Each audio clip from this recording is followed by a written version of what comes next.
Welcome to the in front of me VIVO Y33s, and I'll show you how to unblock number on this device. So first you should go here to the phone application, and on the right upper corner tap to this three dots icon and just go to the settings. Here you'll see the block number section. Just go there, and as can you see right now, we got here the two block numbers on our device, and just to remove one from these numbers, you have to tap here on the X icon and just confirm by tap here to unblock. And as can you see, we got here the message that this number is unblocked successfully. And if you want to remove the second number, just by the same way, tap here on the X icon, confirm, and that's it.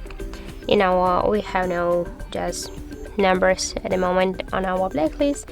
So that's how it looks. If you found this video helpful, leave a like, comment and subscribe our channel.